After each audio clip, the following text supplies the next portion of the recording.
Coach Robbie Falk with On 3 and the Starkville Daily News. I know you guys have been hitting the ground running, and Coach said not much sleep for you, but still got a smile on your face, seem to be enjoying it. What's the last few months been like for you?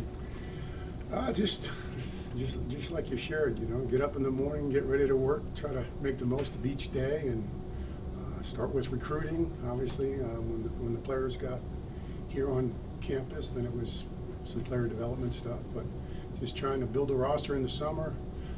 Obviously, improve our skill acquisition here in the fall before we start today, and just enjoy one day at a time and make the most of the day. Steve Robertson with GenesPage.com, 247 Sports. You've spent the bulk of your career with Coach O'Connor. Why has that been the right decision for you? I think we have a lot of the same ideas. He's a great man to work for, loyal, allows you to do your work.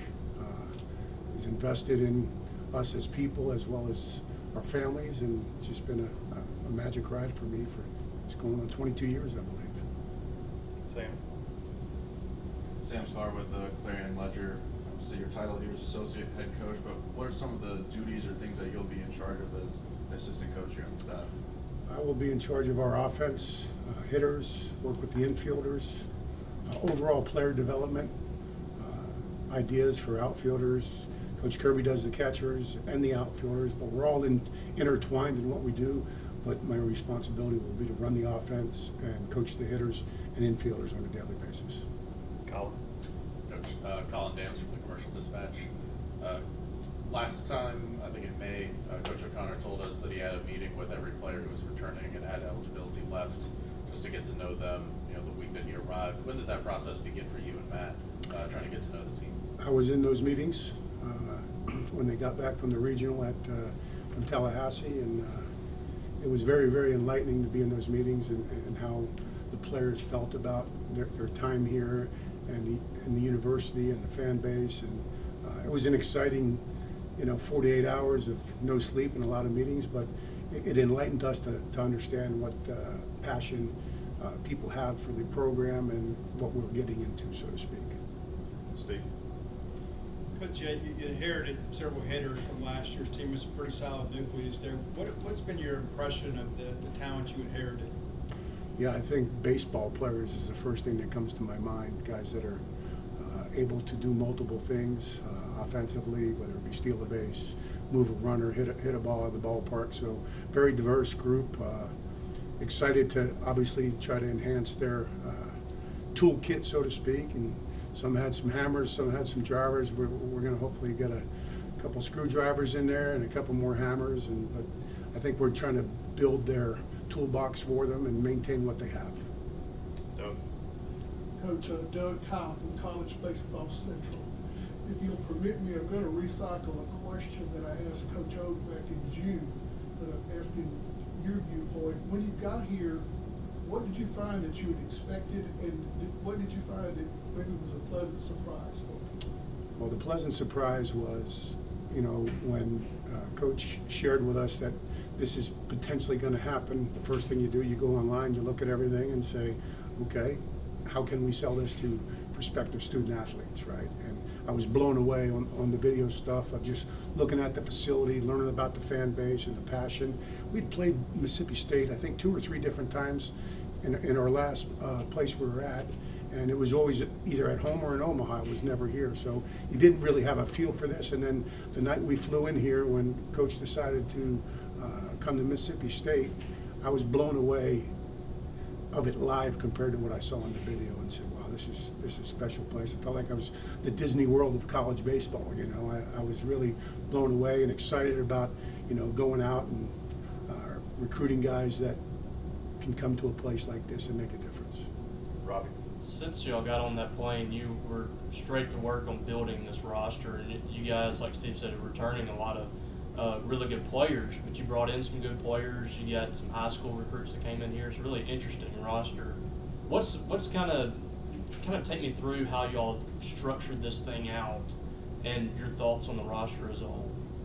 Yeah, I think Coach O'Connor, Matt Kirby, Mike Roberts, all of our personnel everybody went to work right away. We had some guys on pitchers, we had some guys on position players, and just tried to find the best fit. You know, we made a ton of telephone calls. We had a bunch of guys here on a visit, and we tried to settle within the people that wanted us and vice versa, that we wanted them. It's always better when it's mutual, because when they get here, they're sold on this is the right spot for them, and that's going to be our approach moving forward. You know, I think you have to do bits and pieces in different spaces. You got to do some high school kids, you got to do some transfer kids, you got to do some transfer portal kids. So I think the roster is, you know, as good as we know it can be. I don't know what the rest of the league is. I just worry about what we're doing here, and then if that's good enough, then we'll keep putting our foot on the gas and going forward. And every day, that's our goal, is to get a little bit better, challenge them to be the best version of themselves. And we've done that since, you know, the minute school started, and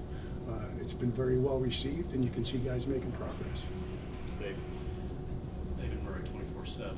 Now that the competition part of fall ball begins, how do you balance the technical aspects of teaching the hitting and then the competition aspect of it there? Well, the competition is the test, is if your preparation is good enough, right? You know, the game is the test. So we've done some live at bat stuff, and I felt pretty good last week that our guys were in a good place. Obviously, the games are the test to say, okay, we got to go back and work on this. We're doing a good job of this, and just self-assess every time we have an opportunity to compete, and go back and redo our preparation to make it more doable against any kind of competition. And related to that, if you're looking for one thing in a college hitter, what are you looking for? I'm looking for contact in any count, in any situation. If the ball is in play, you got a better shot. Sam? Coach O'Connor just told us about Ace's injury and that he won't be available in the fall, but I'm not sure if you've even been able to see him on the field yet, but what are just your impressions of him, Ben, maybe just watching or getting to know him over the summer? Yeah, I think he's a heck of a player. I think he's got a great mindset. The ball finds his barrel quite a bit, and in the period of time he was with us in the fall, I thought he was getting better defensively. I thought he was more urgent in his preparation, and you could see it in about a 6-day window that he's getting better. The ball's sticking in his glove a little bit more, and he was willing to work. So those are great attributes that I look forward to when he's healed and ready to roll. Steve? Coach, you talk about hitting for contact. When you guys were at your previous stop, you got to develop a relationship as having a lot of doubles hitters. But in recent years, you guys have generated a little more power. Was there a change philosophically, or was it just kind of how you recruited? What do you kind of attribute that to?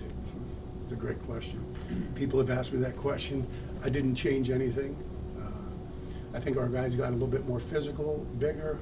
Ballpark shrunk a little bit. Temperatures changed a little bit warmer. The global warming, you know, they're talking the global warming. I think the 2 or 3 years we were pretty physical, and it was the temperatures were warmer earlier, so I think it extended over our time, but philosophically nothing changed. We always tried to recruit athletic guys that could put the ball on the barrel, and it gives you the best chance to win wherever you play, instead of a small ballpark or a big ballpark. We've always just tried to equip guys to compete, no matter if we're playing on the backyard sandlot or we're playing in Omaha. You have to have all those tools to compete. But I just think the guys were more physical, and the weather was a little bit better. Last question, Doug. Coach, looking at the hitters, I think you have a dozen or so that hit 300 either here or where they came from. Do you have a philosophy where you like to, if you've got that many capable hitters, you like to find a starter and stick with them, or are you comfortable with interchanging players' positions? I think it goes to production. You know, if a guy has a track record, you gotta give him as much leeway as you can until you have to make an adjustment. I make those suggestions, but coach writes the lineup up, and I think you know, there's matchup type things. There's guys that are better off the bench compared to starting, but I think, you know, we've historically, if we've had 10 or 12 guys, we've played those guys for the most part, unless there was competition or guys struggled a little bit, and then you could give them some breather. Sometimes it's okay to sit down and look for a game or two to see, you know, maybe it slows down for a guy a little bit, but open to anything. But if you got consistency, nine guys hitting 300, I think you're gonna have a pretty good offense.